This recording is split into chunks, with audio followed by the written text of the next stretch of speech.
여러분 안녕하세요. 저는 최서원 선생님입니다. 2단원의 첫 번째 소단원인 문학감상의 맥락입니다. 기말고사 전 마지막 작품이에요. 시험에는 크게 부담을 주려는 목적이 아니고 2학년을 보내면서 꼭 알고 넘어가야 되는 작품이라서 이렇게 강의를 찍게 되었습니다. 먼저 무엇을 중점적으로 봐야 되는지 한번 볼까요? 자, 이 단원에서는 문학작품이 어떤 맥락에서 만들어졌는지를 파악하고 그 감상 맥락에 따라 의미와 가치가 달라짐을 이해하는 단원입니다. 그래서 이 단원 안에는 지난번 시험 범위였던 쉽게 쓰여진 시가 포함되어 있습니다. 쉽게 쓰여진 시를 공부하면서 작가 윤동주에 대해서 깊이 있게 알아봤죠? 이번에는 그 똑같은 단원에서 사회 문화적 배경의 맥락을 고려해서 작품을 배워볼 겁니다.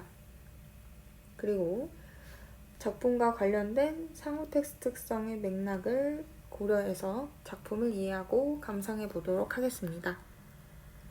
여기에서 말하는 상호 텍스트성이라는 거는 두 가지 이상의 작품들이 서로 비슷한 관련을 가지는 것들을 말합니다. 자, 이 단원에서 배울 내용을 생각해보자. 이 상자들도 한 번씩 보고 넘어갈까요? 맥락은 도대체 무엇이지? 작품의 이해와 감상에 필요한 그런 맥락은 어떤 것이 있을까? 맥락을 고려해서 작품을 읽을 때 어떤 효과가 있을까?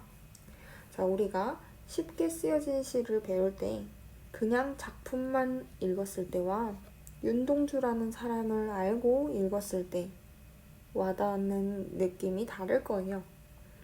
이것처럼 그 작품을 감상하는 데 우리가 고려해야 되는 여러 가지 요소들을 맥락이라고 한번 생각을 해볼 수 있을 것 같아요. 이번에는 이생규 장전을 공부를 하면서 이생규 장전을 쓴 작가와 그리고 그 작품이 쓰인 시대적인 배경, 그리고 그 작품과 비슷한 작품들, 이런 작품들을 함께 공부를 해보도록 하겠습니다.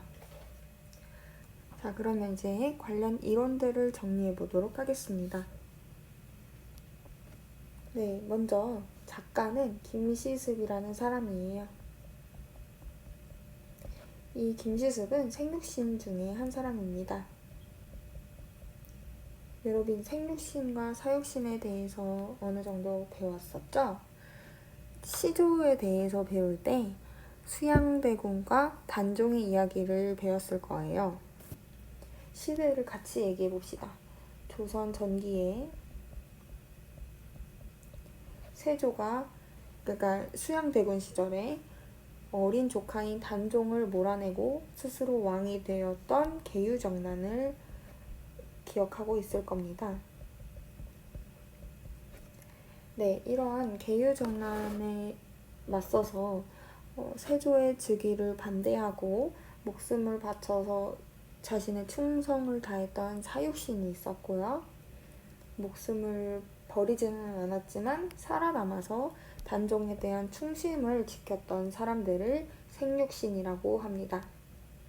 그래서 작가와 시대를 같이 본다면 단종에 대한 충성스러운 마음이 남아있는 사람이겠구나 라고 우리가 배경 지식을 생각할 수 있어요.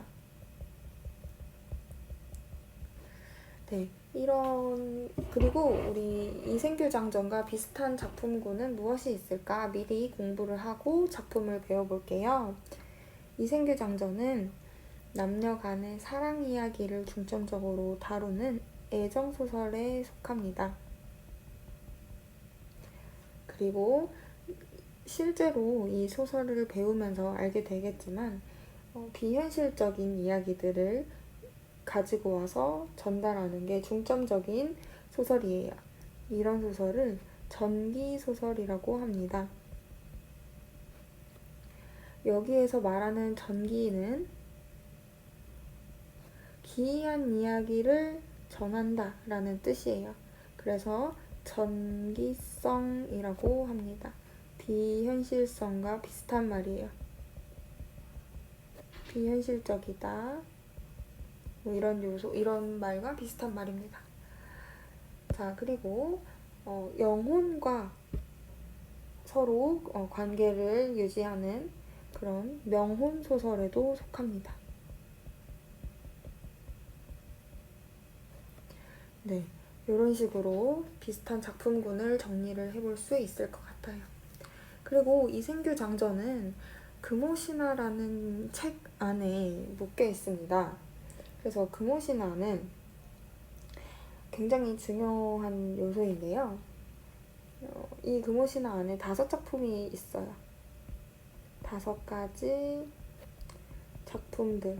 이 작품들 모두 중요한 작품들입니다. 그래서 5가지 작품이 뭔지를 알려줘 볼게요. 일단 우리가 오늘 배우는 이생규 장전. 그리고 만복사 저포기.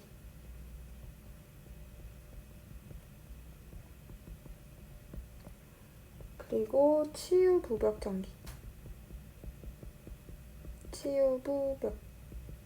치유부벽전기.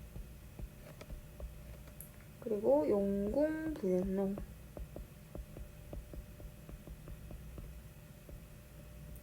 마지막으로 남연부주지.